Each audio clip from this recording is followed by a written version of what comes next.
રાજકોટના ઇન્દિરા સર્કલ પર ગત 16 એપ્રિલના રોજ સિટી બસના ડ્રાઈવરે ગફલતભર્યું ડ્રાઇવિંગને અનેક વાહનો અડફેટે લીધા હતા. અકસ્માતમાં 4 નિર્દોષ લોકોના જીવ ગયા હતા. આ ઘટનામાં માત્ર ડ્રાઈવરની જ ધરપકડ થઈ છે, પરંતુ જવાબદાર સામે કોઈ જાતના પગલાં ન લેવાયા હોવાના આક્ષેપ કરવામાં આવી રહ્યા છે. ત્યારે આ મામલે કોંગ્રેસ ફરી એકવાર મેદાને આવ્યું છે. રાજકોટ સિટી બસ અકસ્માત કેસને લઈને કોંગ્રેસ નેતાઓએ મહાનગરપાલિકાના કમિશનરની કચેરીનો ઘેરાવ કર્યો હતો, તેમજ કોંગ્રેસના નેતાઓ રમકડાની બસ લઈને મહાનગરપાલિકાની કચેરીએ પહોંચ્યા હતા. આ મામલે રાજકોટ શહેર કોંગ્રેસ દ્વારા મહાનગરપાલિકા કમિશનર તુષાર સુમેરાને કરવામાં આવી રજૂઆત.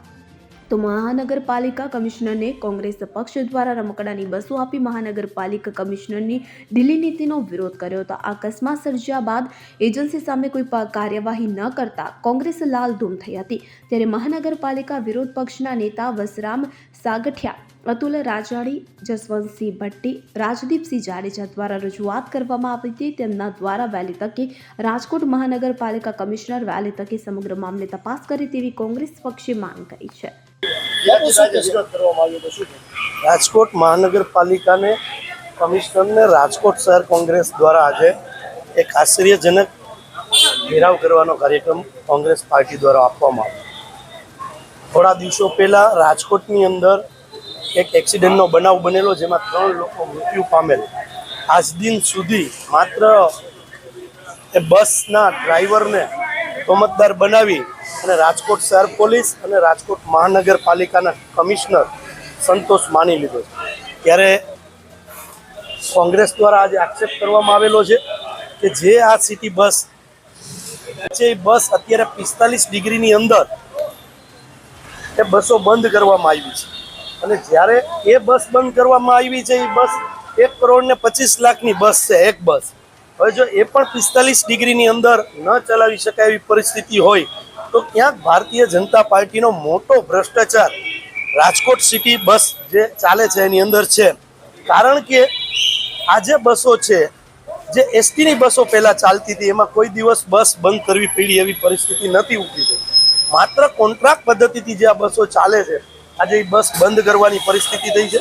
ક્યાંક ને ક્યાંક આ બસોની અંદર રાજકોટ મહાનગરપાલિકા અને મહાનગરપાલિકાના ભારતીય જનતા પાર્ટીના ઉચ્ચ કક્ષાના આગેવાનો દ્વારા ભ્રષ્ટાચાર કરવામાં આવેલો છે. જો 1,25,00,000ની બસ જો 45 ડિગ્રીમાં ન ચાલી શકતી હોય તો એની તપાસ થવી જોઈએ કે આ કઈ પ્રકારની બસ છે. હકીકતમાં 1,25,00,000ની બસ છે, ખાલી 25,00,000ની બસ છે.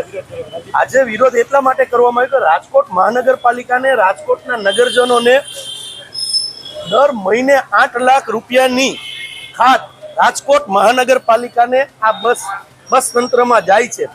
અને એક બસની 8 લાખ રૂપિયા ખોટ, એટલે વર્ષે મોટા કરોડો રૂપિયાની ખોટ રાજકોટ મહાનગરપાલિકાના બસ તંત્રની અંદર જાય છે. ત્યારે આજે રાજકોટ શહેર કોંગ્રેસ દ્વારા રાજકોટ મ્યુનિસિપાલિટી કમિશનરને રમકડાની બસ આપીને, આના કરતાં રમકડાની બસમાં આપ રાજકોટના નગરજનોને ફેરવો તો પણ ચાલશે. આ ઇલેક્ટ્રિક બસ બંધ કરી તો જે એસટી તંત્રની જે સેવા હતી પૂર્ણ ચાલુ થાય, જેથી કરીને લોકો હેરાન પરેશાન ન થાય. Bureau report CN24 news. હવે જુઓ દેશ દુનિયાની તમામ ખબરો તમારી આંગળીના ટેરવે. ઉઠાવો મોબાઈલ અને Google Play Store પરથી ડાઉનલોડ કરો અમારી CN24 ન્યૂઝ મોબાઈલ એપ.